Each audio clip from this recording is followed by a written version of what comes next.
नमस्कार। आज हम क्वेश्चन आंसर करेंगे क्लास 6 हिस्ट्री। चैप्टर नंबर 2 है अध्याय 2 आरंभिक समाज। तो हमारा गौरव का ये क्वेश्चन आंसर होगा। देखिए, सबसे पहला प्रश्न है कि रिक्त स्थानों की पूर्ति कीजिए। पहला का प्रश्न है, आदि मानव किन गुफाओं में रहते थे? कहाँ रहते थे? गुफाओं में रहते थे। आदि मानव हैं से गुफाओं में रहते थे। पहला का प्रश्न है, पुरातत्व स्थल की खोज करने वाले को क्या कहते थे? तो पुरातत्वविद कहलाते हैं। ठीक है, पुरातत्व स्थल की खोज करने वाले को पुरातत्वविद कहलाते हैं। प्रश्न है, पाषाणकालीन औजार झारखंड के किन जिलों में पाए गए हैं? तो हजारीबाग, गुमला, रांची जिलों में पाए गए हैं। पहला का प्रश्न है, भीमबेटका गुफा किन राज्य में है? तो मध्य प्रदेश में है। भीमबेटका गुफा मध्य प्रदेश में है। पहला का प्रश्न है, पूरा पाषाण काल का समय कितना है? तो लगभग 20 लाख साल पहले था। ठीक है, पूरा पाषाण काल का समय लगभग 20 लाख साल पहले था। देखिए, अब दूसरा प्रश्न आते हैं। प्रश्न करता है कि निम्नलिखित प्रश्नों के उत्तर लिखिए। दूसरा का प्रश्न है कि आखेटक या खाद्य संग्राहक किसे कहते हैं? ठीक है, आखेटक किसे कहते थे या खाद्य संग्राहक किसे कहते थे? तो आंसर होगा कि जो लोग शिकार करके और जंगलों से फल, कंद फूल, बीज आदि एकत्र करके अपना जीवन यापन करते थे, उन्हें आखेटक या खाद्य संग्राहक कहा जाता था। दूसरा का प्रश्न है, आवासीय तथा उद्योग स्थल किसे कहा जाता था? तो आंसर होगा कि जहां आदि मानव लंबे समय तक रहकर जीवन व्यतीत करते थे, उन्हें आवासीय स्थल कहा जाता था। जहां वे औजार बनाते थे, पत्थरों को तराशने का कार्य करते थे, उन्हें उद्योग स्थल कहा जाता था। देखिए, प्रश्न है कि आग की खोज मानव के द्वारा किस प्रकार की गई? तो इनका आंसर होगा, उत्तर है कि आदि मानव ने घर्षण के माध्यम से आग की खोज की।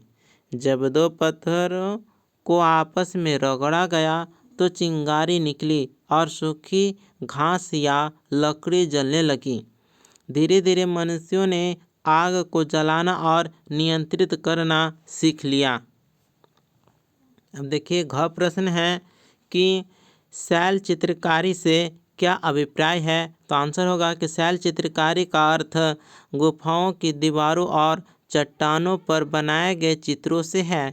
ये चित्र आदि मानवों द्वारा बनाए गए थे, जिनमें शिकार, पशु, दैनिक जीवन और धार्मिक प्रतीकों का चित्रण किया गया था।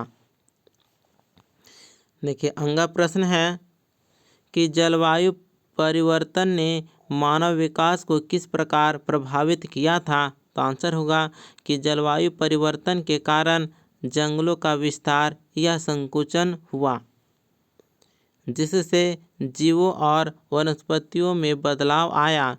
ठंडे क्षेत्रों में बर्फबारी बढ़ी, जिससे मानव को नए वस्त्र, घर और भोजन खोजने की आवश्यकता पड़ी।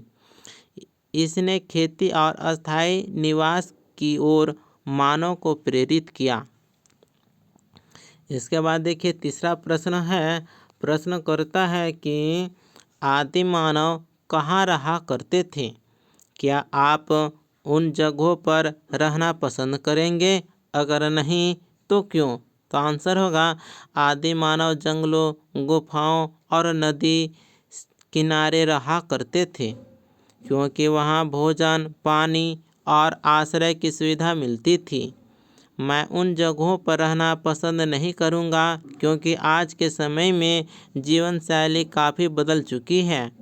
हमें अच्छी स्वास्थ्य सुविधाएं, बिजली, इंटरनेट, सुरक्षित घर की आवश्यकता होती है, जो गुफाओं और जंगलों में संभव नहीं है।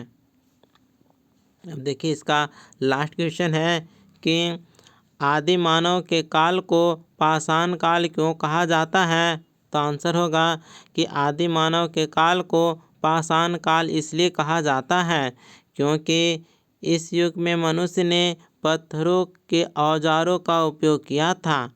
उन्होंने पत्थरों से इतिहास बनाया, ठीक है, उन्होंने पत्थरों से हथियार बनाए, पत्थर से हथियार बनाया, शिकार किए, पत्थर से हथियार बनाकर शिकार किया और दैनिक जीवन में उनका उपयोग किया। यही कारण है कि युग को पाषाण काल कहा जाता है। पाषाण यानी पत्थर, तो पत्थर का युग, पाषाण काल माने पत्थर का युग। इस प्रकार से इसका क्वेश्चन आंसर यहीं पर कंप्लीट होता है। मिलते हैं अगले वीडियो में। धन्यवाद।